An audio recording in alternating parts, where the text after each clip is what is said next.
요한복음 14장입니다. 14장의 1절에서 16장까지는 예수님에서 긴 고별 설교 또는 다락방 강화를 하셨는데요. 이 설교는 산상 설교, 맘먹는 일의 설교라고 할 수 있습니다. 1절을 보시면 너희는 마음에 근심하지 말라는 말이 있습니다. 마음은 육신과는 대조되고 혼과 영이 깃들어 활동하는 행동과 믿음의 중심이 되는 것으로 간주되며 종종 혼이나 영과 같은 의미로 사용하고 있습니다. 근심하지 말라는데 이 근심하지 말라는 심하게 흔들리는 것을 의미하는데요. 예수님께서 죽음이 임박해 있다고 예고하신 것과 베드로가 3번 부인하고 제자들이 자기가 있는 곳에 오지 못할 것이라고 말씀하신 것들은 제자들의 마음은 혼과 영 안에 깃든 지정의 기반까지 크게 흔들릴 정도로 불안해하고 염려하였습니다. 하나님을 믿고 또 나를 믿으라는데 제자들을 향한 힘있는 유료와 격려의 말씀을 하셨습니다. 여기에 믿으라는 동작의 계획 속성을 나타내는 현재 명령법이며 언제나 하나님을 믿고 계속 나를 따르라는 뜻으로 나타내고 있습니다. 그런데 이 믿으라는 현재 직설법으로서 사용될 수 있으며 그럴 경우에는 4가지가 해석이 가능한데요. 첫째, 너희는 하나님을 믿고 또한 나를 믿는다. 두 번째는 나를 믿으라, 명령형이고요. 또 세 번째는 너희는 하나님을 믿으라, 또 명령형입니다. 또 나를 믿으라도 명령형입니다. 그러면 나를 믿는다, 이 서술형은 모두 문법적으로 해석이 가능하지만 둘 다 명령으로 하는 것이 더 타당할 것이라고 기록되어져 있습니다.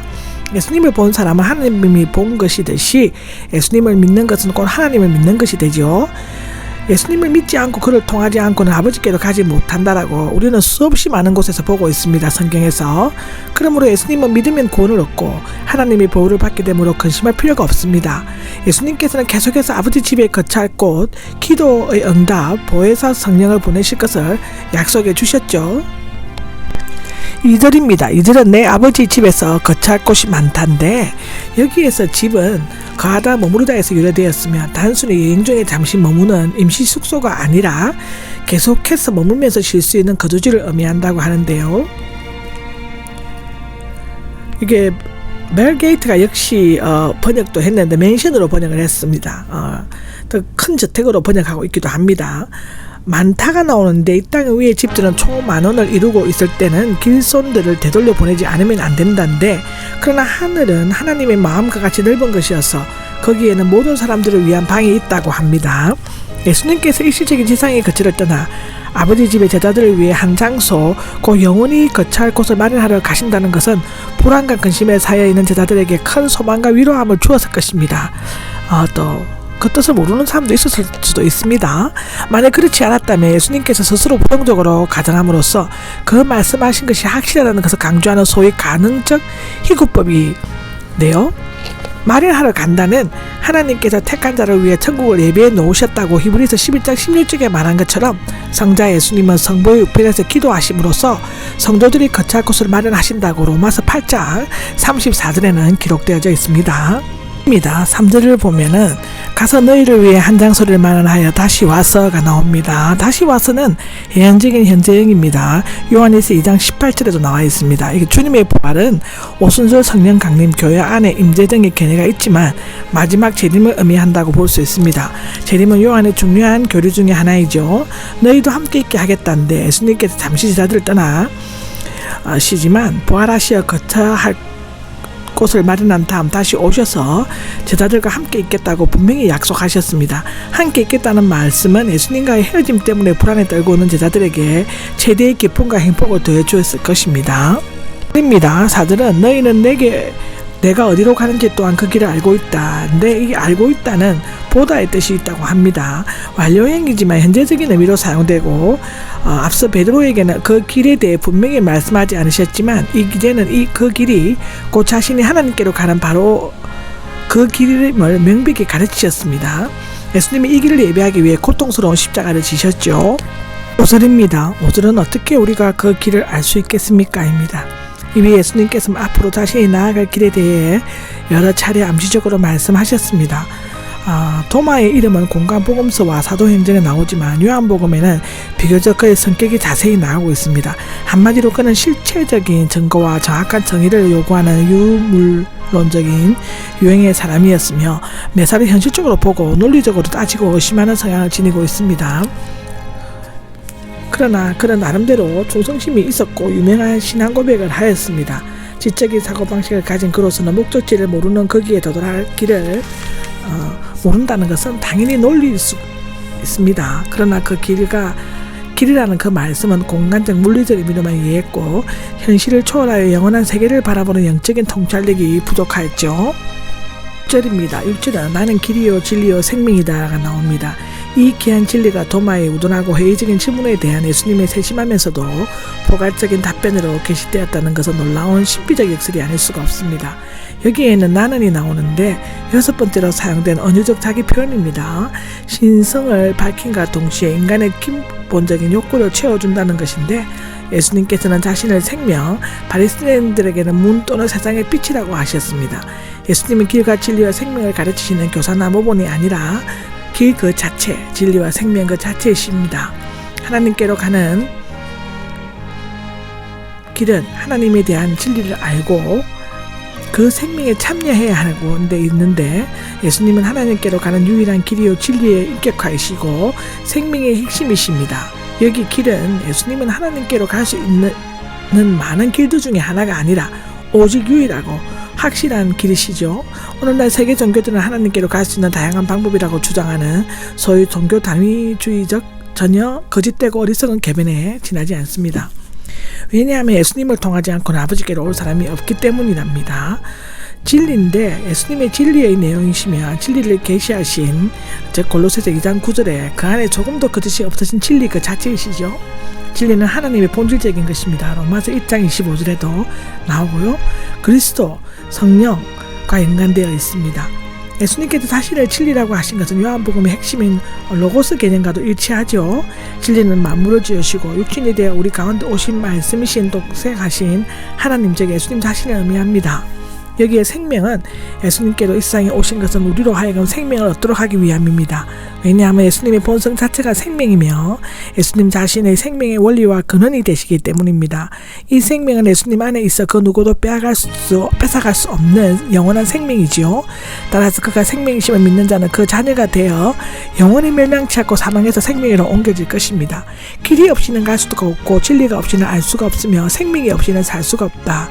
나는 그대가 다 마땅히 택하고 걸어야 할 길이요 마땅히 믿어야 할 진리이며 마땅히 바라야 할 생명이다. 나는 침범할 수 없는 길이요 잘못이 없는 진리이며 끝이 없는 생명이다. 내 길은 가장 고든 길이요 내 진리는 최고의 진리이며 내 생명은 축복받은 생명 지금 받지 않는 생명 곧 참 생명이다. 내 길에 행하면 그대는 진리를 알 것이요 이 진리를 그대를 자유케 하여 영원한 생명을 소유해야 될 것이라고 토마스는 말하고 있습니다. 7절입니다. 7절은 나를 알았더라면이 나오죠. 너희가 나를 알았더라면 하는데 예수님께서는 아버지와 자신 사이의 친밀한 관계를 다시 한번 강조하신과 동시에 아버지에 대한 완전한 계시를 보여주셨습니다. 이로 말미암아 제자들은 하나님에 대한 참된 지식을 가지게 되었죠. 도마의 질문을 바꾸어 말하면 내가 아버지를 알지 못하는데 어찌 그대 예수님을 알 수 있겠습니까? 라고 할 수 있습니다. 성부 하나님과 성자 예수님과 하나이심으로 또한 성자는 성부의 자기 계시이심으로 예수님을 아는 것은 아버지를 아는 것입니다.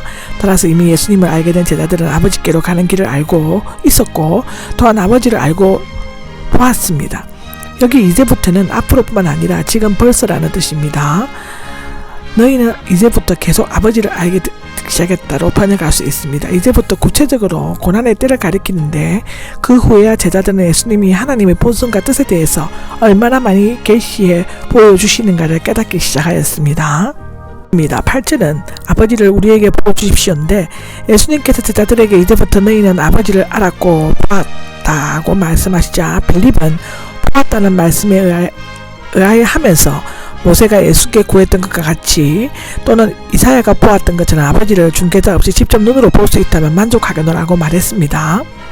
9절입니다. 9절에는 이제 내가 이렇게 오랫동안 나를 모르겠느냐 이렇게 여쭤보는데 빌립은 예수님과 함께 오랫동안 있었지만 그 인격과 역사의 의미를 전혀 깨닫지 못하고 있었습니다.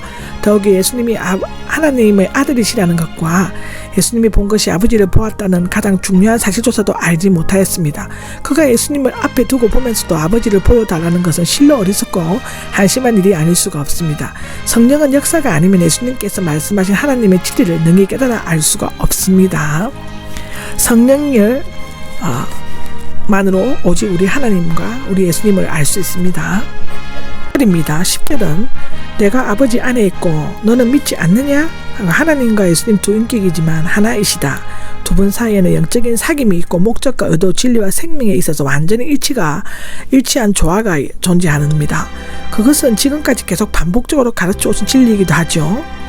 내 스스로 하는 말이 아니다 라고 나오는데 예수님의 가르침은 전적으로 하나님께 그 기운을 두고 있습니다. 그리고 예수님께서 하시는 말씀과 일은 아버지께서 예수님 안에서 하시는 말씀과 일과 불가분리적인 관계에 있습니다. 따라서 예수님이 말씀하시고 행하시는 일을 보면 예수님 안에 계시고 함께 일하시는 아버지를 볼 수 있습니다. 이것은 성경 여러 곳에서 기록되어져 있습니다. 골로새서 1장 15절, 히브리서 1장 3절에도 기록되어져 있습니다. 만약 예수님 자신을 믿는다면 그 말씀을 의심 없이 믿을 것입니다. 내 말을 믿지 못하겠거든 내 행하는 일들을 믿으라고 하는 예수님의 말씀 속에는 빌립에 대한 안타까움과 실망감이 미묘하게 뒤섞여 있음을 느낄 수가 있습니다. 11절에는 믿으라고 나오죠. 구원에 이르게 하는 믿음은 실제적인 내용을 가진 한 인격체를 전적으로 신뢰하는 것입니다. 여기에서 예수님께서 아버지와 하나이심을 믿는 것을 포함되고 있는데 한편 어떤 사람들에는 나를 생략하고 있는데요. 이것은 예수님에 대한 믿음뿐만 아니라 예수님이 하나님과 동등하다는 것을 믿으라는 것을 의미한다고 볼 수 있습니다. 12절입니다. 12절은 나를 믿는 사람은 더 큰 일도 할 것이다인데 예수님께서는 자신만이 그렇게 놀랄만한 일을 행하시는 것이 아니라 진심으로 자신을 믿는 자들에게도 더 큰 일을 할 수 있는 가능성이 있음을 선언하셨습니다. 중요한 것은 예수님께서 성부께로 가시면서 제자들을 고아와 같이 내버려두지 않으시고 그들을 위로하시고 강하게 하시고 그들에게 능력을 주실 보혜사 성령을 보내시겠다고 약속하셨습니다. 사도행전 1장 8절을 보시면 됩니다. 그것도 더 큰 일들인데 그것보다도 더 큰 일들은 예수님이 부활하신 후 제자들이 활동한 것은 예수님께서 활동하신 것에 비해 큰 이적들과 큰 영적 역사들에 있어서가 아니라 그 영향력을 미치는 양, 활동 범위에 있어서 더 큰 것을 의미합니다. 예수님의 지상생애의 활동 범위는 팔레스타인 땅 그리고 선교 대상도 거의 이스라엘의 집을 잃은 양에 한정되었지만 예수님을 믿는 신앙의 구원의 복음을 이방인 세계, 전 세계까지 가져가 많은 사람의 마음에 하나님의 지배를 실현시키게 될 것이었습니다. 그것보다도 더 큰 일들을 할 수 있는 근거는 세 가지가 있는데 첫째는 예수님을 믿는 것이고 둘째는 예수님이 아버지께로 가시는 것이고 예수님의 아버지께로 돌아가시면서 믿는 자들에게 임무를 주어 세상에 보내신 것입니다. 세 번째로는 예수님의 이름으로 구하는 것이었습니다. 13절에 나와 있습니다. 13절에서 14절에는 내 이름으로 무엇인지 구하면 다 이루어주겠다고 되어 있습니다.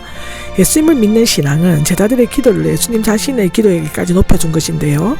하나님께서 예수님의 기도를 들으신 것처럼 제자들이 예수님을 믿고 기도하는 것은 무엇이든지 다 이루어 주실 것입니다. 여기에서 무엇이든 모든 기도가 다 응답받는다는 뜻이 아닙니다. 중요한 것은 내 이름으로 내 이름에 있어서 내 이름 안에서인데 즉 예수님과 한 몸 된 영적 생명 안에서 기도해야 응답이 된다는 것입니다. 왜냐하면 믿는 자는 그리스도 안에 그리스도는 믿는 자 안에 가기 때문에 그리스도의 이름으로 기도하면 그리스도께서 중보자가 되시어 하나님의 뜻대로 기도하게 해주심으로써 하나님께 받아들여지게 되는 것입니다. 예수님께서 지상에서 떠나심으로써 그의 영향력이 없어지는 것이 아니라 기도의 능력으로서 더욱더 광범위하게 강력히 미치게 됩니다. 따라서 예수님의 이름으로 드리는 기도는 예수님처럼 하나님의 뜻에 대한 온전한 순종과 헌신 그리고 예수님께 대한 철저한 믿음과 사랑 가운데서 드려지지 않으면 안 된다고 기록되어져 있습니다.